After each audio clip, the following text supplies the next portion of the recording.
네, 전국 동시 지방선거, 줄여서 지방선거가 한 달 앞으로 다가왔습니다. 거리 곳곳에 아주 커다란 현수막이 달려있고 또 어떻게든 자신을 알리려는 그 후보자들이 아침 일찍부터 지하철역 같은 곳에서 사람들에게 자신의 명함을 나누어주는 그런 풍경을 볼 수가 있습니다.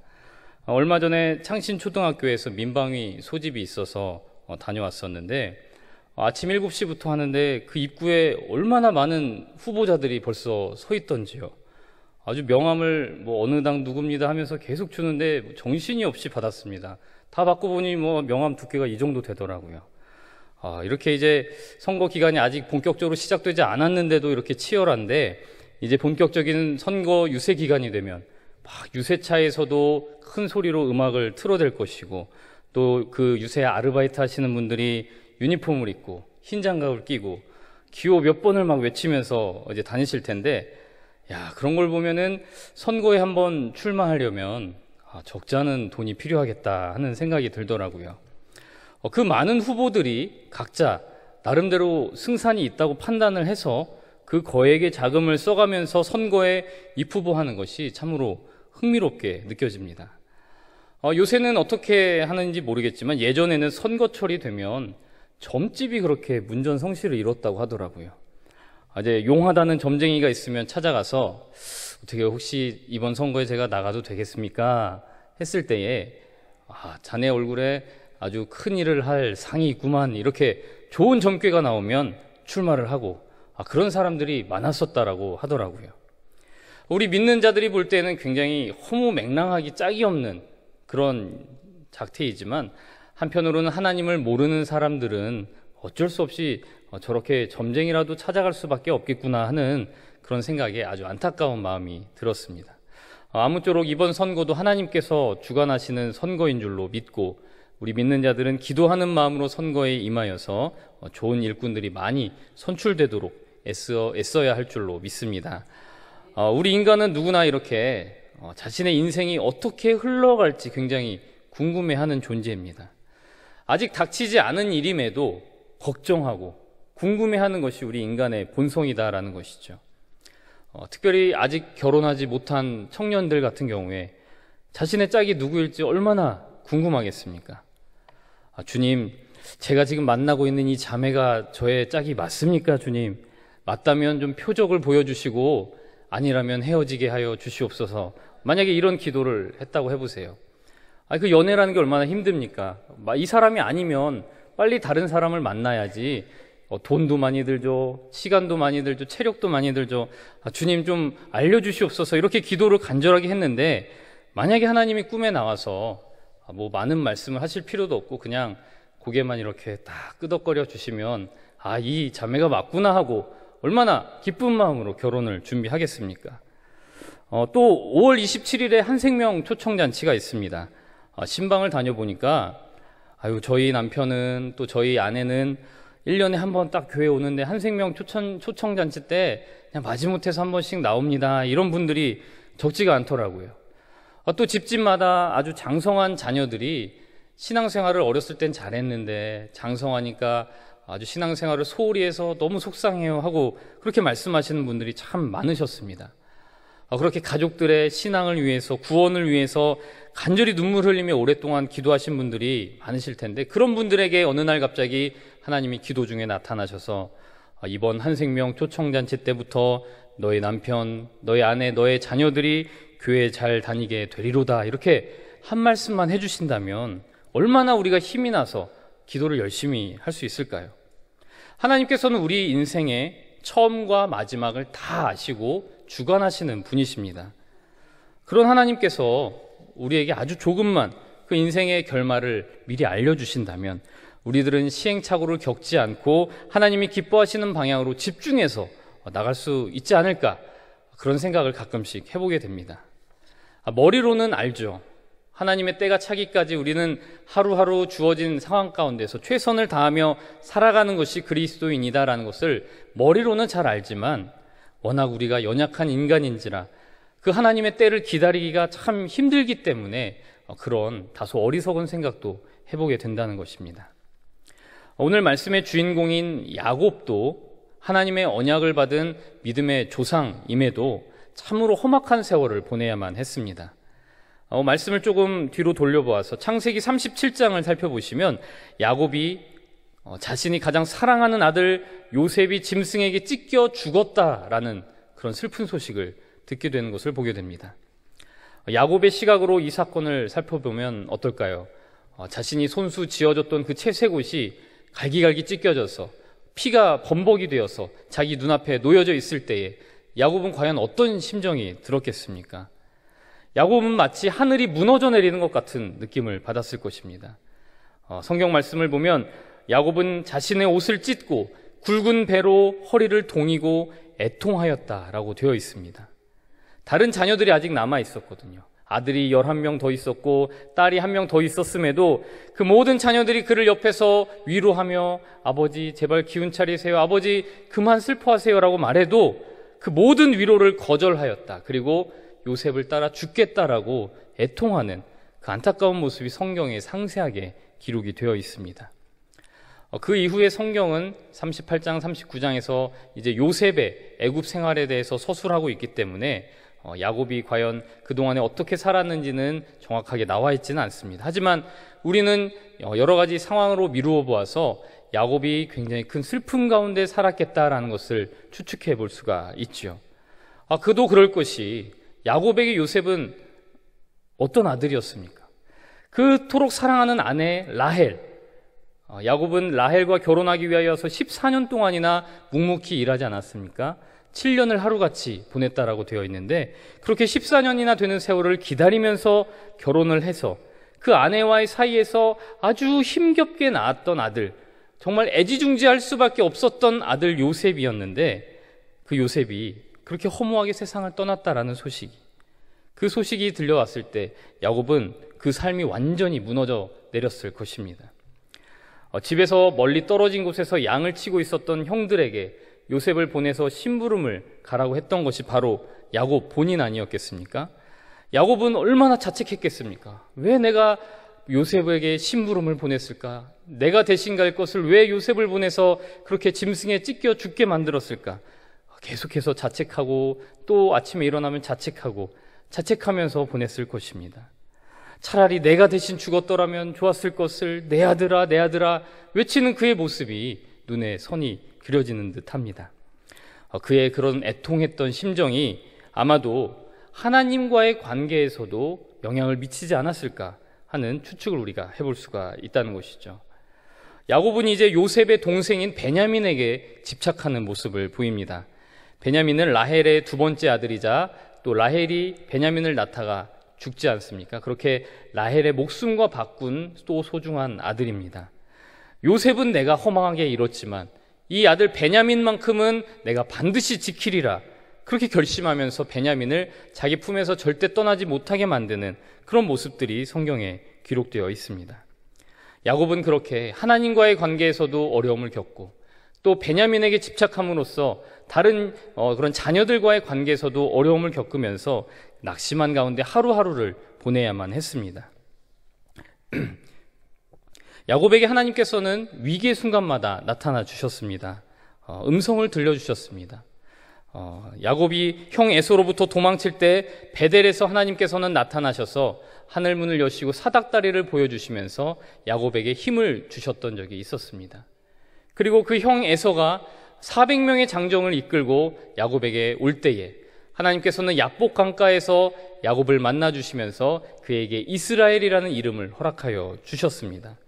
그렇게 때마다 시마다 야곱을 만나주시고 그에게 힘을 주셨던 하나님께서 왜 이번에는 그 사랑하는 아들을 잃었을 때는 그토록 긴 시간 동안 침묵하고 계신 것일까요? 그 침묵의 시간, 하나님이 아무 말씀도 하시지 않는 그 시간은 과연 얼마나 되었을까요? 우리는 성경에 나와 있는 여러 단서를 통해서 계산을 한번 해볼 수가 있습니다.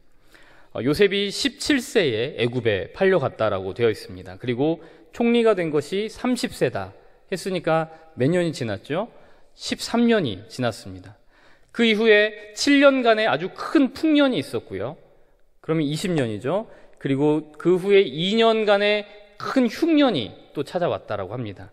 총 22년이나 되는 이 세월 동안 야곱은 슬픔 가운데, 요셉을 잃었다는 그 슬픔 가운데 살아야만 했던 것입니다. 하나님도 하나님이시지만 요셉의 그 형들도 참 못됐습니다. 자기 아버지가 그렇게 힘들어 하시는데 자신들의 죄가 드러날까 봐 10명이 똘똘 뭉쳐서 아버지에게 끝까지 진실을 말하지 않았습니다. 성경이 그렇게 요셉의 애굽 생활에 포커스를 맞추고 있는 동안 야곱은 무대 뒤편에서 그렇게 하염없이 슬퍼하면서 세월을 보내야만 했다는 것이죠. 야곱은 사실 기다리는 걸 참 잘하는 사람입니다. 아까도 말씀드렸지만 라헬과 결혼하기 위하여서 14년이나 기다린 적이 있었고, 또 삼촌 라반의 밑에서 20년 동안 일하면서 자신의 재산을 축적했던 그런 기다림의 대가였습니다. 그렇기 때문에 하나님께서 딱 한마디만 해주셨더라도 그는 아주 잘 기다리면서 기쁨 가운데 있을 수 있었을 것입니다.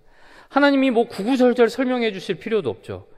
요셉이 지금 사실은 애굽에 팔려갔는데 거기에서 감옥에 갔다가 해몽을 잘해줘서 총리가 되고 뭐 이렇게 잘 지내고 있어. 하나님이 이렇게 구구절절 말씀하실 필요도 없이 야곱에게 너의 아들 요셉이 죽지 않았느니라, 이 한마디만, 그 22년 세월 동안 딱 한마디만 해주셨더라도 야곱이 얼마나 기쁜 마음으로 하나님의 그 때를 기다리고 있었겠습니까? 그러나 하나님께서는 그 긴 시간 동안 야곱에게 요셉에 관한 말씀을 단 한마디도 하지 않으셨다는 것이죠. 이제 비로소 요셉이 살아있다라는 소식, 또 애굽의 총리가 되어서 모든 식구들을 애굽으로 불렀다라는 소식을 야곱이 듣고서는 야곱이 모든 소유를 정리하여 브엘세바, 애굽으로 내려가는 그 길목에 도착한 것이 오늘 말씀의 시작입니다. 브엘세바는 가나안 땅의 남쪽 끝부분입니다. 이제 거기서부터는 사막이 시작되고 애굽에 도착할 때까지는 사막길을 걸어가야만 합니다.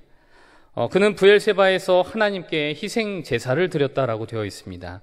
그리고 그 밤에 하나님께서는 이상 중에 야곱에게 나타나셔서 이렇게 말씀하여 주셨습니다.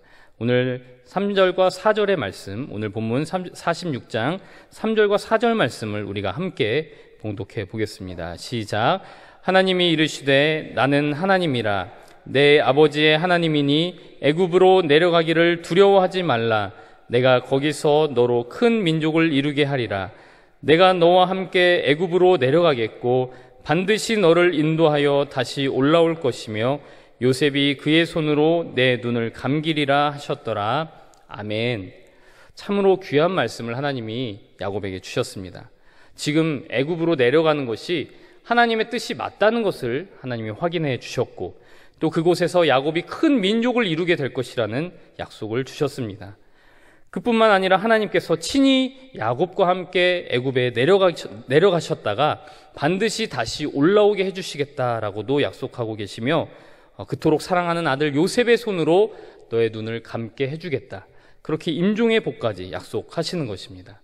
번성의 복과 동행의 복과 또 임종의 복까지 오늘 하나님께서는 말씀을 통해서 야곱에게 허락하고 계신 것이죠. 이 말씀을 들은 야곱의 마음은 과연 어떠했을까요? 저는 좀 속이 좁아서 그런지 제가 만약에 이 상황에서의 야곱이었다면 저는 하나님께 좀 투정을 부렸을 것 같습니다. 아니 하나님, 다 좋은 말씀이신데 아니 그동안 다 알고 계셨으면서 왜 저에게 이렇게 한마디도 안 해주셨습니까? 하루 이틀도 아니고 자그만치 22년 동안 저는 그렇게 슬퍼하며 울고 있었는데 왜 아무 말도 안 하시고 침묵하셨습니까? 이렇게 투정하지 않았을까 하는 생각이 듭니다. 여러분이라면 어떠셨을 것 같으십니까? 성경에는 이러한 기다림과 침묵에 관한 말씀이 참 많이 나옵니다. 창세기 50장에서 출애굽기 1장까지 우리 성경책으로는 딱 한 페이지만 넘기면 되지만 실제로는 400년이 넘는 시간이 그 안에서 흘러갑니다. 그리고 그 세월 동안 이스라엘 백성들은 애굽에서 바로의 압제에 시달리면서 하나님께 부르짖는, 하지만 하나님께서는 마치 듣지 않으시는 것 같은 그런 상황을 견뎌내고 있는 것을 우리는 읽어낼 수가 있습니다. 이스라엘 백성들은 그 400년이 넘는 세월 동안 그저 하나님께 부르짖는 것과 자식을 낳아서 땅에 퍼지게 만드는 그것밖에는 할 수가 없었습니다. 다윗 역시 기다리는 것을 해야만 했습니다. 골리앗과의 전투를 멋지게 승리하고 그가 이스라엘의 영웅으로 등극하려는 순간 사울 왕의 시기를 받아서 그는 10년 넘는 세월 동안 광야에서 도망자로 살아야만 했습니다.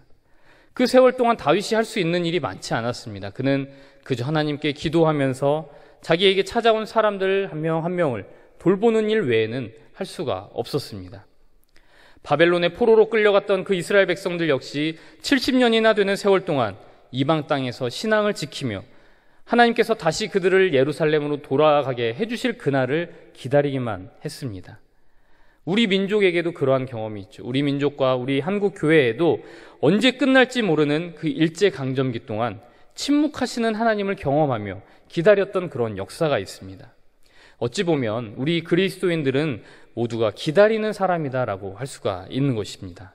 하지만 기다리되 마냥 맥없이 기다리는 것이 아니라 온 몸과 영혼의 감각을 깨워서 우리와 함께 하시는 그 하나님을 느끼려고 애쓰는 사람들이 바로 그리스도인입니다. 하나님이 침묵하시는 것 같이 보인다 할지라도 그것이 아니라 우리를 위하여 지금 이 순간도 쉬지 않고 일하고 계신 그 분이심을 믿는 자들이 바로 그리스도인이다라는 것입니다. 야곱이 만약 저처럼 속이 좁아서 하나님을 원망하고 투정했더라도 아마 야곱은 오늘 말씀을 들으면서 위로를 받았을 것입니다. 특히 4절 말씀에 내가 너와 함께 애굽으로 내려가겠다라는 그 부분을 들었을 때 정신이 확 돌아왔을 것입니다. 아, 하나님께서는 22년 동안 날 속이고 계신 것이 아니었구나. 하나님은 22년 동안 한순간도 나를 떠나신 적이 없구나라는 것을 그는 그 말씀을 통해서 깨달았을 것입니다. 내가 울고 있을 때, 내가 애통하고 있을 때 나보다도 더 서럽게 옆에서 울며 애통하신 분이 하나님이셨구나. 그 대신에 나의 아들 요셉을 애굽에서 형통하게 하여 주셨고 요셉으로 하여금 그 애굽을 구원하게 하시고 주변 나라와 민족을 구원하게 하여 주시고 결정적으로 이스라엘 민족을 구원하게 하신 그 하나님, 세심하게 일하시는 그분이 바로 나의 하나님이구나 라는 사실을 야곱은 깨달았을 것입니다. 아브라함과 이삭에게 약속하신 그 번성의 복을 다시금 그 후손 야곱에게도 허락하여 주시고 신실하게 이루시며 애굽에서 큰 민족을 이루겠다는 새로운 약속을 야곱에게 주신 그 하나님, 야곱은 이렇게 하나님을 인생 마렵에 다시금 강하게 경험하게 되었습니다. 사랑하는 성도 여러분, 하나님께서는 오늘도 동일하게 우리 곁에서 우리의 기도를 들으시고 또 우리가 울 때 함께 울고 우리가 기뻐할 때에 함께 기뻐하시는 분이심을 믿으시기 바랍니다. 찬양 가사에도 있듯이 이 눈에 아무 증거가 아니 되어도 믿음만을 가지고서 늘 걸으며 그 맘에 의심 없이 살아갈 때에 우리 소원을 주 안에서 이룰 줄로 믿습니다. 브엘세바의 하나님은 침묵하시는 하나님이 아닙니다. 우리 눈이 어둡고 귀가 어두울 뿐이지 우리 믿음이 부족할 뿐이지 하나님은 결코 침묵하시는 분이 아니십니다. 오늘 이 시간에도 우리가 하나님께 기도할 때에 하나님께서 2절 말씀에서 야곱아 야곱아 불러주신 것처럼 우리들 한 사람 한 사람의 이름도 불러주실 줄로 믿습니다. 그리고 두려워하지 말라 내가 너와 함께 하겠다라고 말씀하여 주실 줄로 믿습니다. 특별히 가족들과 그 주변 분들의 영혼 구원을 놓고 기도하시는 분들 22년이 아니라 30년, 40년 기도해도 하나님이 침묵하시는 것 같이 느껴지시는 그런 분들에게 하나님께서 이 시간 반드시 확신을 주시고 또한 이번 한생명 초청잔치 때 놀라운 일을 경험하게 해주실 줄로 믿습니다. 우리들은 나 자신을 바라보고 내 문제만을 바라볼 때가 참 많이 있습니다. 그러나 이제 그러한 시선을 하나님께로 향해야 합니다. 주님, 이 일은 이제 더 이상 나의 일이 아닙니다. 이 일은 이제 하나님의 일입니다.